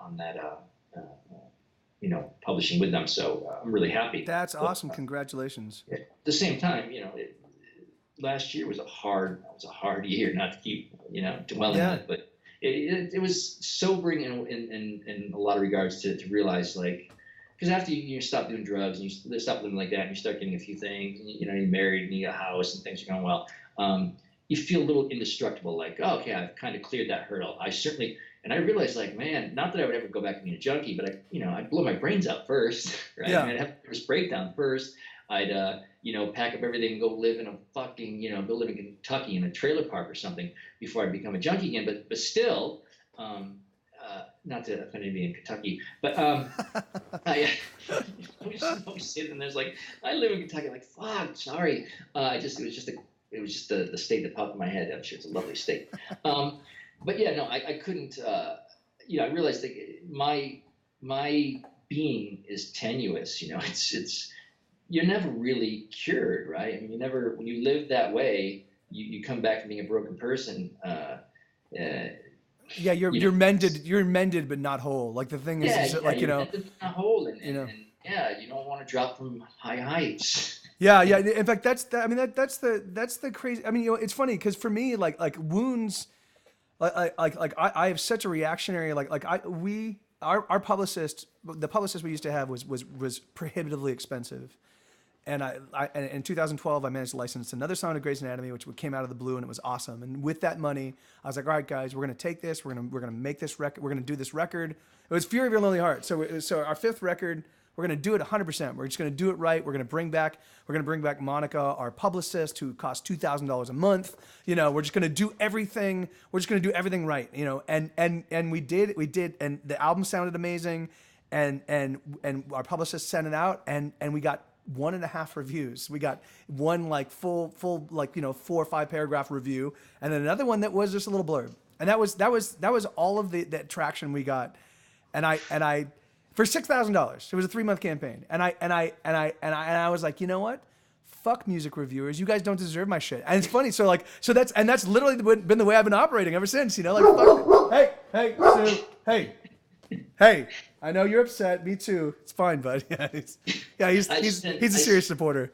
I did $7,000 last year on outside publicists for my book. So I feel you. And then I got that shit review. So yeah. Man, a lot of it, and we have a publicist at the publishing, Ocean View. I just did on top of that. There's a question there: how much money did I spend on drugs? I know this. I only know the answer to this question because having been in rehab so many times, they one of the exercises they had us do in between talking about our feelings about why our dad didn't like us was to calculate how much money you spent on drugs. So if you spent $100 a day on drugs, which I'd say was about average. And I'll explain how a homeless person gets $100 a day, but they calculate out something like $300,000 just on drugs, give or take. Yeah. When your only job is to get money to get high, it's amazing how much money you can get high. Yeah. It is cool. It's funny because I had a network of I had a network of friends, and so we all had whatever we were running, and it was funny for a long time when when one of us had some cash, they would support for those of us that wanted were getting fucked up. So the thing is so it was, and then I knew it was the end when that stopped happening. When someone had money and we're like, hey, you hook up something, and he's like, no, wait, we know you did, dude. No, yeah, oh, I see. No, that's how you do it. You have that group of people, and then you all kind of pull it together. And then there's various ways you can steal shit. Yeah. Yeah, alas, but and I have no idea. I haven't not spent any time contemplating how much that would break my heart because it's a lot of money and yeah, it's a lot of money. My friend Tom Pitts has a great song. It's I just tell hold on, let me just tell something before they start getting 6,000 texts. Live interview. Sorry. No worries. And so So my friend Tom has a song though. It's called "I Don't Want Back the Money, I Want the Time." I mean, that's what I miss. That's the regret. You know, the money, whatever, but the time I lost, the time with my brother, the time with my mom, the time with the people who meant a lot to me, and the people I hurt. And I just went to Vegas this past weekend. We had if you read Junkie Love, you know, the Boys of Belvedere, that chapter. Well, we had a reunion. The Boys of Belvedere were all in Las Vegas, and that was before everything got really bad. The Boys of Belvedere was fun. That was when it was like out of college, and it was just crazy. And it was great to see all those guys. But you know, I wasn't. You know, there's still, I'm sure, people in that group who don't like me.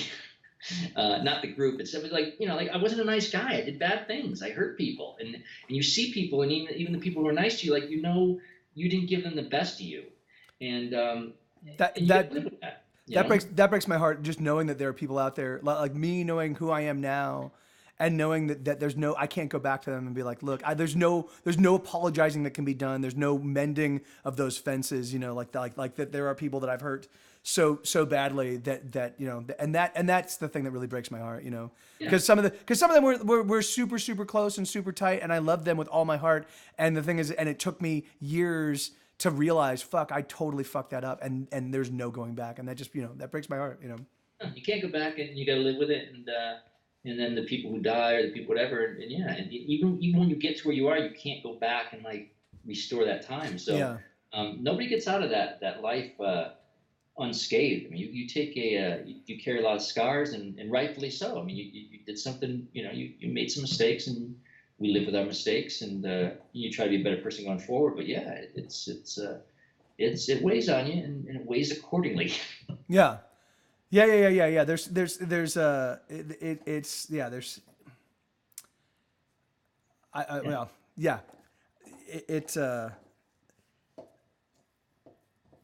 you know, it's crazy. I used to get people would sometimes write to me and, you know, and be like, in fact, that's what I was gonna say regarding kind of what you were talking about, like getting the letters and stuff from people. The thing is that like that for me has been the every now and again, and it happens very rarely, but every now and again, someone will reach out to me and say something like, you know, I was seriously considering killing myself, and, you know, and I was kind of really struggling with some intense depression, and your music, and somebody turned me on to your music, and I really loved it, and it really kind of helped me. Like there'll be those kind of conversations. Someone will say like something like that, and I'm like, you know what? That's the thing is that like if I had to trade, you know, $1 million for that person's life, would I do it? Yeah, hell yeah. If someone said this person's gonna die unless you give us $1 million, and if I had the money, so things like so often I think that maybe, you know, maybe the powers that be, like maybe they press pause on the universe, and they're like, all right, Mike, there's a choice. You know, you can be a billionaire, or you can make millions of dollars doing what you're doing, or you can help these people stay alive. What do you choose? And I'm like, I like to think that, I'm like, all right, well then, I'm gonna keep these people alive, you know. And that allows me. It's a little silly narrative. I tell myself to, like, you know, make it a little bit easier to be poor. Yeah. Alas. Well, I understand. I mean, it's and yeah, you know, you start thinking about like, well, you know, I'm a good dad, and I do these things well, and I'm good at this, and I'm good, you know, when the art isn't going well, it's hard when you put so much into that, and unfortunately we live in a capitalist society that values what you do. And I'm not knocking capitalism, you know, it is what it is. It's just, you know, you do what you do, and you give your heart and your soul to it all, and then they put a dollar sign on it, and here's what your heart and soul was last year, and I can give you my tax returns, and my heart and soul is not worth the material, apparently. No, so it's funny. I mean, this, you said it. You know, this is what I am. This is who I do. There's a guy, I remember, you know, the Lip Service. We were talking about the reading series, but one of the first stories I ever worked on was this guy who swam the English Channel. It wasn't a particularly, you know, the story was, but that line, there was a line that stuck with me about why do I get up every morning at 5 a.m. and swim in this frigid Atlantic water? And the line was, it's what I do, it's who I am. And I love that. Yeah. I still stay with it. Like that's what you do. Yeah, and you know, and that is like, that's the crazy. The thing is that like when you find that and when you know that, like the thing is that like there's no the thing is, yeah, like I didn't, because if you were to talk to me at 20 years old and be like, yeah, Mike, you're gonna be a professional musician and you're gonna put out records and it's gonna mostly be a struggle for for 20 years. I would, at that point in time, I would have been like, are you fucking kidding me? Like, no, there's no way in hell. I'm in film and TV and this is my job. And, so to go from that to this, I think this is, and that's, and two chickenatoes. The thing is that like, it's yeah. Oh, I should probably clarify the $300,000 on drugs. So they calculated that based on if you have $100 a day habit, which most junkies it should be about $100. So we were living, we were homeless. We're living in Skid Row hotels, single room occupancy hotels. I didn't have a trust fund. I didn't have, my dad sending me money or anything like that. It was every day your job was to wake up and get drugs. So if you have a habit for 10 years, I didn't have it for 10 years, roughly basing, figure $100 a day for your heroin. The weird thing with, another line my friend Tom Pitts has, which is, it doesn't make a difference how much drugs cost, because if they cost a penny, it would just mean you have bigger habits. All you do as a drug addict is get drugs. I think I've made it pretty clear that I am not proud of my drug addicted past. I've made peace with who I am, but those 10 years, I was wrong. I was the bad guy. I did bad things. I hurt people. I stole, I cheated, I lied, I hurt my mom. But as far as the money goes, I stole that money from a variety of places. I stole it from stores, I stole it from banks, I stole it from friends, I stole it from strangers, I stole it from anywhere I could get the money. All you had to do to be happy that day was to get drugs. Yeah. And it's why drug addicts are sort of viewed the way they are, because they will fucking steal anything. They'll go into a church and steal the charities going to the orphans. Like, that's just what you do as a drug addict. So in fact, that was that. Yeah. Oh. Yeah, the 300,000 was an arbitrary figure based on what a counselor had guessed. There's not really a dollar amount, but no, I was homeless, I was a bum, and I did some shitty things to get that money. Yeah, and the thing is, for me, like the waking up, like I would wake up each morning and run through a litany of, this is all the shitty, horrible things I did. This is all the shitty, horrible things I said. This is all the embarrassing, crazy shit I did. And the thing is that like, and then, and that's, and then the thing is that like, and it made it all that much, I just eventually got to the point where I'm gonna not check in anymore with myself. I'm just done with that. I'm just going full tilt. And yeah. Yeah, no, it's you begin the first few years and it's a lot of fun. And that's fun, and then you're in too deep and you can't get out. I was caught because I was printing checks to myself, which sounds about as stupid as it can be. And eventually they caught me, and I was arrested, and it was a felony. So I was looking at time in San Quentin. I was much smaller than I am now. I would not have made it past a dinner before I was sold for a deck of playing cards. So I ran to LA. And didn't realize that they have interstate extradition, meaning if they caught me in LA, they're just going to bring me back to San Francisco any minute. And I'm going now doing 3 years in San Quentin. And man, I mean, like, my biggest fear was prison. I was fucking terrified of prison because, I was a little tiny white kid who I couldn't. So I ran back home and locked myself up in a hospital in Connecticut because I figured 3,000 miles away, it's much harder. But by that point, nobody was taking my calls. I'd been disowned by my mom. My brother had his own habit. He couldn't do anything for me. So I checked myself into a hospital. This is all in junkie love, but basically I checked myself into a hospital, a psych ward. I had a couple suicide attempts. I shot $500 worth of heroin trying to kill myself. And I woke up, I stole a car, I got arrested. It was just nutty. And I was going to jump. And the end of the story is I was going to jump. I'm not giving away the ending to Junkie Love because I live. Yeah. I do not die. I survive. But I was going to jump. And I climbed the building. It's in Albany. And my girlfriend, I was married. I have a girlfriend. She's screwing somebody out. Like, it's just fucking terrible. And I have no shoes. I have no fucking shoes because I only have one pair of shoes in my soul. Like, I'm losing my soul. And, like, the parallel was not lost on me.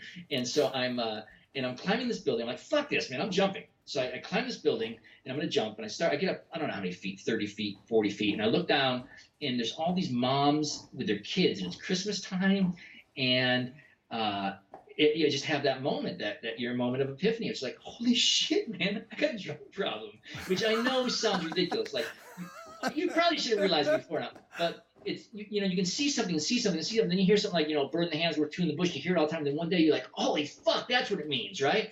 And so I was like, yeah, I got a drug problem. All my problems in my life are because of drugs. And so I climbed down. I got on a bus. I had $40 in my pocket. I did not get high. I just went checked myself into a hospital.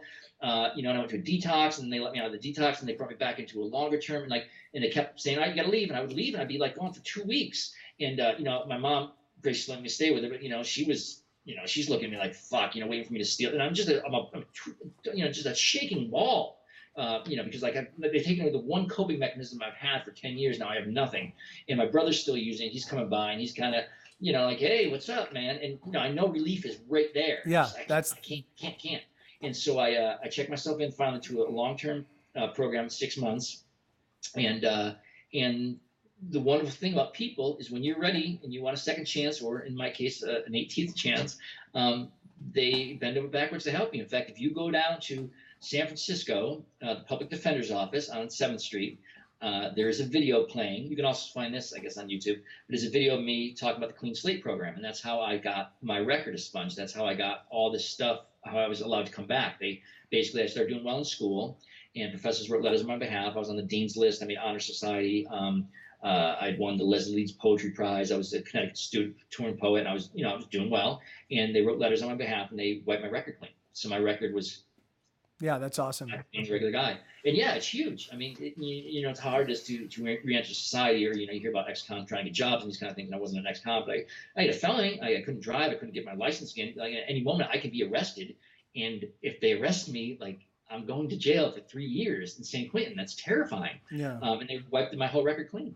Yeah, and, that's awesome. And I got a second chance. And so, yeah, with a second chance, when you get a second chance, man, you know you got a second chance. You fucking make the most of it, because I'm fucking grateful to be here. I'm lucky to be here. There's people who believe in God or don't believe in God. I personally do, just because there's no fucking way I shouldn't have died when I shot $500 worth of smack. That should kill a horse. And here I am.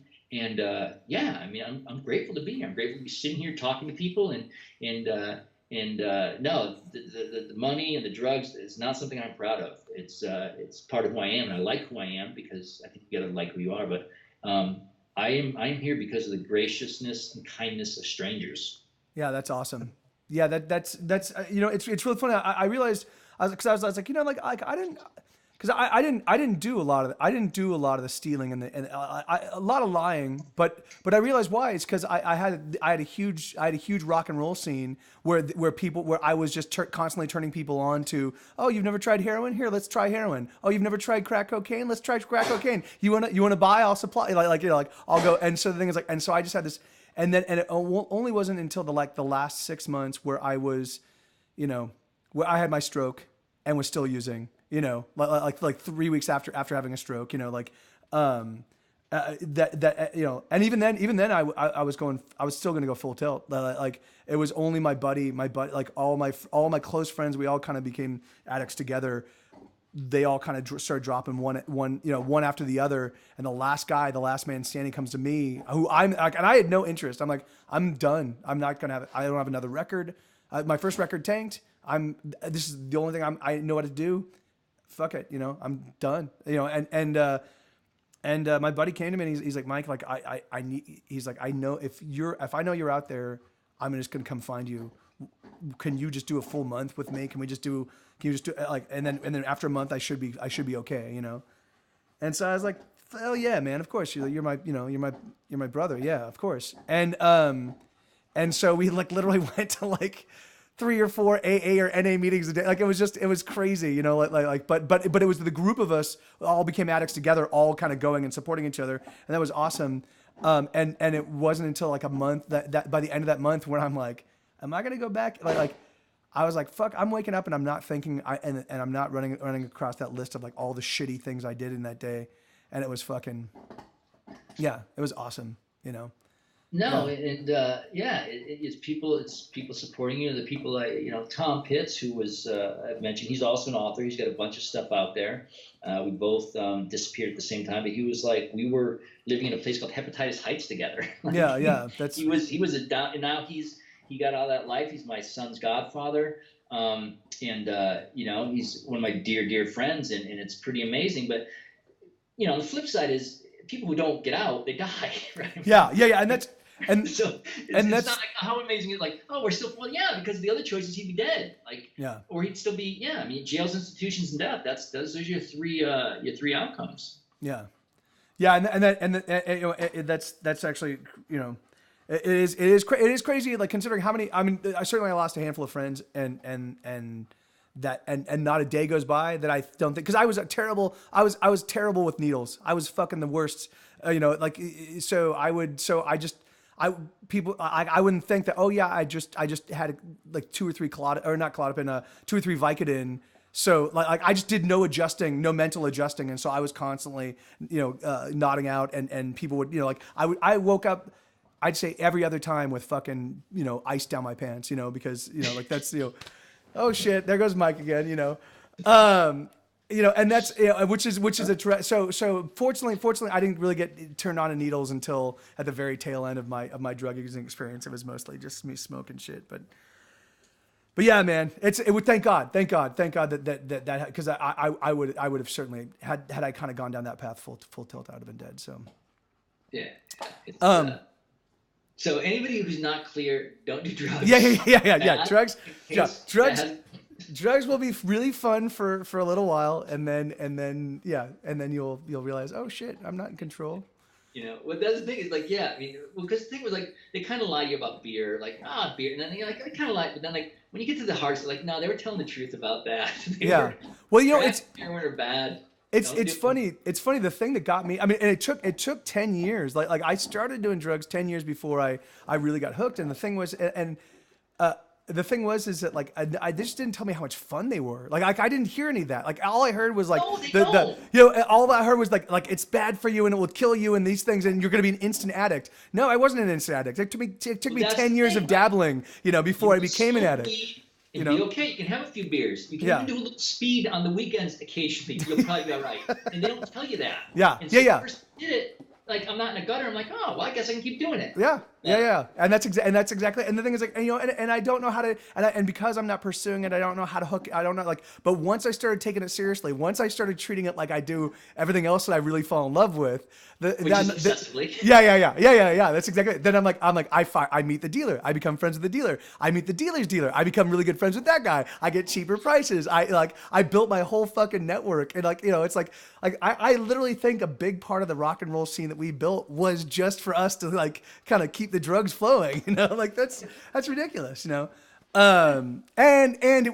because it was the rock and roll lifestyle, and we're gonna be fucking rock stars, and it was a big part of, like, we're doing it full tilt, great that ended up fucking awesome.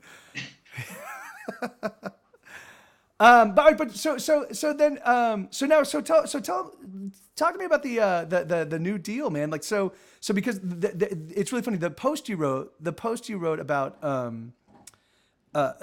walking away from your agency, even after they, like, that really resonated with me, because as a kid I wanted to act until I realized that I would have to go audition for people that didn't, they were going to give me 30 seconds of their time. And I'm like, fuck that noise, And so, but yeah. No, that was the realization. It was a hard one, because, right, I have nothing but, respect for the, agents and the professions. It's a tough business. This whole thing's a tough business. Yeah. But I realized that, the responses I was getting was, oh, you can write well. I know I can write well. But, it just wasn't for me. And it was this variation of, it's not you, it's me kind of thing. And all the responses I was getting, the 5 or 6 people I sent out to were so wildly different. I realized, and it was a hard realization to admit, but there was nothing so, they were looking to be wild from page one. And there's nothing so otherworldly, unique about my work that you're going to read a page and go, oh my God, this is it. I mean, I write well, I write good books. Yeah. And if I want to publish them, I have people who read them.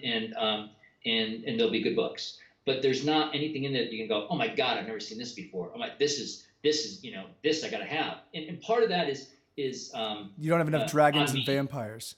What? Yeah, well, part of it's on part of it's on me, but part of it's also just like they're looking for that, and I don't. That's not what I do. Yeah. I write, I write stories, Yeah. and I write good stories, and if you like what I do, you can read any of the books I've published, and you can see like, oh, I want to work with this guy. But trying to entice a new agent, there was nothing so sexy about me that was. They were like, oh my God, I got to be with this person, and that was hard. Hey. But then I realized, you do this on your own because, like you said, when you do anything, you do it obsessively. The skill we have, and this is a line from Art Alexis from Everclear. But he said, if junkies can be, clean up, they tend to be successful because they've spent so long, like getting something out of nothing and banging their head against the wall. They just keep moving forward. Like there is a skill you learn living that way. Yeah. So what I decided was, I resolved like, if I can't get an agent or at least I'm not getting the responses that I was hoping for, which is like, oh, okay, they're gonna see my name and they'll be like, oh, I want to represent. I wasn't getting that. Then I'll just keep doing it another way, and I'll just keep moving forward. I'll keep publishing books. I'll keep writing books. And the books will keep getting out there, and I'll find the right agent. But whatever it is, I'm going to keep moving forward. I'm going to keep moving forward. I'm not going to stop because this is what I do. This is who I am. I write books. I'm an artist, and and I'll get reviews that are bad, and I'll get upset, and fuck you, Dan. But I will keep going because that is what I do. And at the end of the day, that's who I am. I'm a writer, and I wasn't getting the book out, so I had to kind of circumvent. I had this course in mind, like I was going to go this way, and then I was going to get this publisher and this publisher and this, and I had this nice, 5-year, 6-year, 10-year plan that mapped out in my head. But when that plan wasn't going exactly the way I thought it was going to go, I had to reassess things. But I'm still making the trip. It's not like my trip is stopping. And I love the E.L. Doctor quote you have up there. I'm not. You're driving a car at night, and I don't have to see the whole thing, but I know I'm moving in the right direction. Yeah, I'm gonna keep going forward. Yeah, amen. Yeah, it's really funny. The thing is like I think that's the one thing that separates. I've had so many friends that I've had a lot of friends in film and TV. I've had lots of friends that in the music world that are all were amazing. I mean, have written songs that I could only dream to play and write a song comparable at some point in time in my life. The thing but the one thing I do that is very different than them is I'm dogged. So many of them, vast majority of them, don't make music anymore. So for them it was a short little window in time in which they actually did the thing that they did, and they did it exceptionally well. And I wish I had, and I didn't do it nearly as well. And I kept at it. Like I just had to, and so every little incremental, it's crazy. Like I've been playing guitar 25 years, and I still feel like I play like, somebody that's been playing for about 3 years. Like I think somebody that picked up the guitar in 3 years time could probably outplay me, I'm like, all right, well that's despite the fact that I'd spend, hours at but I think that's just begun to change. It really has been just because I'm now playing 4 hours every single day, 5 days a week. That's a fucking hard instrument though, man. I've been playing guitar since a while. Like I still feel like music's tough, man. It's tough. Yeah, well, yeah. Unless you're Eric, our viola player, and then he's it's crazy. It's a lot of fun. It's a lot of fun talking with somebody that really knows music inside and out. That is patient. Because he I will ask him. I would ask him things about like, well, how does this work? And why. Because I do things, intuitively, and I'm like, why is this working? And he'll start breaking out the science behind the sounds, and I'll be like, and I'm like, okay, I'm gonna have to I'll come back to you in about 10 years. So just now I have enough music theory rattling around in my brain that it's starting to make a little bit more sense, But for me, the funny thing is for me, it's like.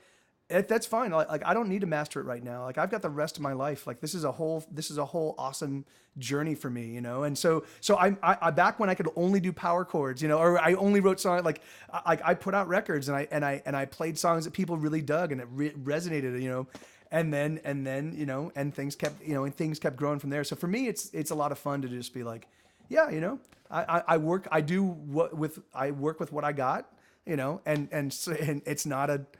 it's not an F-22. Instead, it's a little single prop Cessna, and yeah.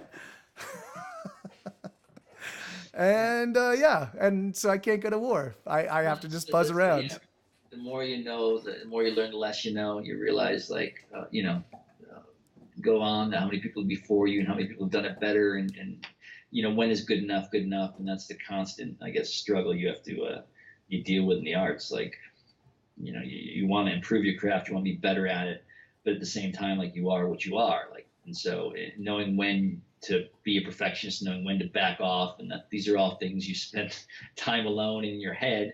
I've just started meditating because I need to do something to kind of do something. But I realize, like, how much of my brain is just what I do is I'm always thinking, like, I live in my head. And which makes me a joy at parties as I stare at my shoes and mumble. People make you repeat yourself, and I realize how bad. I'm gonna listen to this later on because I will, and I was like, holy fuck, I sound like I do sound like, because I talk fast and I get excited and then I mumble and I slur my words and, like, I really, something doesn't sound right. But in my head, I think it sounds okay. But so I'm meditating to kind of calm this stuff down, slow down a little bit, because you need to draw on it when you can draw on it. But at the same time, it'd be nice not to have, like, a million thoughts going through your head. And does it? Because the thing is, because I can't. I sit down and try to. Someone's like, clear your mind. I'm like, that's not gonna fucking happen. I think it's just like the moment I get one thought out, there's like 9 other thoughts show up. So dude, I'm not gonna plug an app. However, I will tell you, the Headspace app I got it, and it really has fucking helped me with the meditating. Because I was like, I can't do it. I can't stop my brain. And it's not really about stopping thinking. It's more like you're aware of the thinking. It goes on. It's really cool. If you get, it's free. It's you get called free. Headspace. I'm searching for it right now. Yeah, yeah. And then after a month you have to pay, but the first month was pretty awesome, and it really made sense to me. And so I don't know. Yeah, because that's something I've just never really been able to do. I mean, I pretended, when I was a kid, you're like, oh yeah, we're doing something, and hey, sit back, and like, and I'm like, yeah, and I can tell myself a story, if you're giving me something to think about, that's great, but yeah, I don't. Yeah, I mean, I don't think we ever can stop thinking. That's not really a realistic goal. It's more finding peace with that sort of just craziness that's always going on. Yeah. And so you were saying, so in your blog post you were saying that so did you have an agent that you fired? I did. I had an agent. I love my agent very much. Losing my agent was very much like losing a wife, and it was I know I hurt, like, feelings, and which is terrible, because I think the world of her, and I just think she's fantastic. And it wasn't anything she did. It was more like, the analogy I used is if you have a baseball team, right, and the baseball team's underperforming, you fire the manager, and the manager can be perfectly fine. The manager can be great, great manager, but you can't fire the fucking team. Yeah. And I'm the team. Yeah. And so, like, there's nothing I can do. There's only one move I can make. And it's not that I thought she wasn't doing a great job. She got me 5 book deals in 5 years. Like, that's amazing. She was wonderful, and she edited my stuff, and she worked with me. She dealt with my neuroses. She dealt with my late night emails, panicking. She was fantastic. One of the best friends I had. I don't get to talk to her nearly as much, which sucks, because I feel like I not only lost an agent, I lost a really good friend. But I need to do something. I had to shake things up. And unfortunately, the only move I could make at that time was, getting a new agent or leaving my agency, just because you got to take a step back, take 2 forward. And that was probably the hardest thing I've done as a writer, because I just think the world of her, and I loved our experience together, and there was nothing other than I need to make a move. That's the only reason I did it, which hurt, Yeah, and then so have you decided to eschew agents sort of for the time being, or is it that you don't ever want to go back to? No, I love working with agents. The 2 best days of my life were the days I got agents. You'd think it would be book deals, but it's not. When agents agree to take you on, it's this bigger thing where they're like, you're invited to the party. No, what I'm going to do now is, and this, you can check back with me in 2 years and see how this philosophy works. It's completely it's completely antithetical to what anybody's going to tell you in publishing and working, and I'm probably wrong. But I've been wrong before, and I survived. But I'm just going to keep doing what I do, and then eventually an agent's going to reach out to me, or I'll meet one, or we'll just meet organically. Like I expect to fall in love, not in a dating app. Like I just expect to fall in love because I'm going to the grocery store one day and she's going to be there. I mean, not literally because I'm married, but Justine, don't worry, I'm not going to meet anybody at the grocery store. No, I'm expecting to just, if I keep writing, keep doing what I'm doing, it's going to happen. Yeah, how's it going to happen? I don't know. It's just going to fucking happen. Amen. No, I get that. Like in fact, I think that it's that sort of like strange faith that everything I do is predicated on, because and it is crazy. Like when you look at, when I look at my life and look at the successes I've had, all of them have come completely out of the blue. Like all I did was just show up. I think this is like none. There's nothing that I've worked for that I've achieved, like other than being able to put out records. Like I've never been like, okay, I'm gonna, we at various points in time we were like, hey, we're gonna tour. We're going to do 2 or 3 tours, and each tour the crowds will get a little bit bigger. Nope, they stayed it was the exact same crowds. We did 3 national tours, and it was just the same people. Oh, you guys don't have any friends? No, this is weird that you're fans, That kind you're of... also writing 300 songs a year and like spending all of your life focused on being a success. So yeah, I feel the same way. I feel like I've done nothing, and like somehow it's just all worked out for me, but I've also put in a lot of work. I don't know why I can't reconcile those two things, but and it's funny. It's what you're working for, and that's the thing is I could put out one record and spend 2 years trying to monetize that record, but that's not what my heart lies. I love writing songs. I love recording songs. I love making new songs. Once the song's written and recorded, like I don't mind reinterpreting it 4 or 5 years later and coming up with a new version. Like that's maybe okay. That might be fine. But once that song's done, like I'm done with it. I mean, I like playing it live, but. Yeah, I'm not gonna go like so the fact that people can put out a record, a 10-song record, and then tour on that record for 2 years is fucking mind blowing to me. That would drive me fucking insane, Yeah. I mean, you can't get rich playing another man's game, and you got to do what you do well, and hope you can find a way to make that work for you. Yeah, and that's so that for me has been the big thing. Is like I'm like, okay, I'm literally doing everything ass backwards. I just need to if that's but I'm doing it in a way that makes me the happiest and keeps me working, and that for me is the critical thing. Too. Yeah. I mean, that's another component is not, I don't want to speak for you. My mental state is it's tentative, it's a little precarious. Yeah. People discuss tomorrow with Dr. Claves and then Wednesday with Dr. Amy, and so I have to. I have to deal with finding a way to exist in this world, which isn't, it's I am who I am, and who I am is it doesn't always gel with the rest of the people. And obviously, I've a sign on my wall. You can't see it, but it says dysfunction. The only consistent feature of all your dissatisfying relationships is you. This is not me blaming other people. Yeah. I recognize the problem is me. I'm very aware when you feel like you're the only sane man in the insane world, like you are the problem.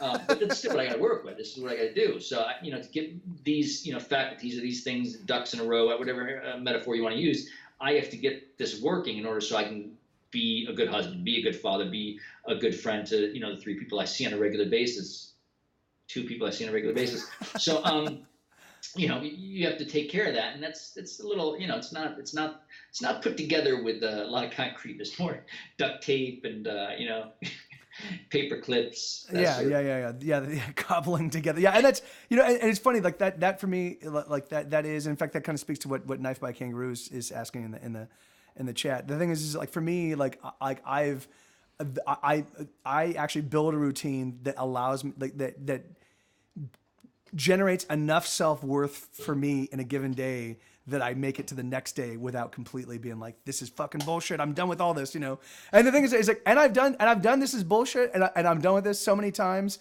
where I find myself going, I'm done with this, and then I make a radical change in my life, and then go, this is ridiculous. What am I doing? And I go right back. I'm like, yeah, it's effectively. I've just replaced the addiction to drugs to an addiction to to making music. Thank God the addiction to making music is not as dangerous as the drugs. Yeah, no, it's definitely not as dangerous.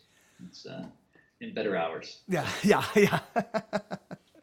Well, shall we start wrapping things up because it's almost 5, and I'm doing but yeah, thank you so much, man. This was a ton of fun. I definitely would like to extend an invitation if you'd like to do this again at some point in the future.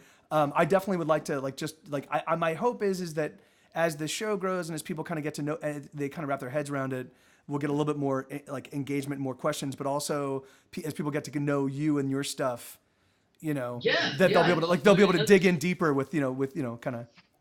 And also, I'm just going to write down my email address, which I'm the easiest person in the world to find. But if anybody has a question that I didn't answer or I missed, I'm trying to read them as we were talking. But feel free to write. I'm happy to answer them. As you can tell, I don't really hide what I was or what I've done. I'm pretty much an open book. That's what I decided to do with my life, is write. So if I missed a question you want to know, by all means. Send me a question, but yeah, I'd love to come back. Thanks so much for doing this. Yeah, man. Yeah, absolutely. Yeah, it's a ton of fun, and just real quick. So I've only read 4 of Joe's books, so I'm a little bit behind, but his stuff is absolutely awesome. Again, it's visceral, like I was saying, like it basically it's exactly the kind of writing I love. Like the thing is it's just from the gut. Like brilliant writing, great characters, and really, really exceptional stories. And so I'm pretty much caught up, I think, on the Jay Porter series, and I've read Junkie Love, and every experience has been an awesome one. So if you guys want, go check him out, and buy a book or 2 of his and give him a read. You'll definitely dig him. And then yeah, man, thank you so much, Joe. This has been super, super awesome. Yeah, anytime. And, right on. We'll be talking again soon, and I wish my brother had been around. He would have gotten a kick out of this. Yeah, me too. Yeah, that's yeah. Josh would have loved it, really. He was a big fan of yours, and he would have found this very entertaining. So awesome. Maybe somewhere he's watching it, Yeah. Yeah. Amen. All right. All right. Well, yeah. Thanks. All right. So thanks. So everybody in the stream right now. Thank you guys so much. Thank you for being here. We hope you guys had a good time, and thanks again, Josh. Thanks again, Joe. This is really, really just super fun for me, and yeah. All right, man. Stay in touch. All right. So I'm gonna do this. Or do you want to hold on for just a second? I'm just gonna close out the show, and then, hold on one second. Let me. So we're gonna do this. There's the little thingamajigger, and there we go. Oh wait, no, and sound up.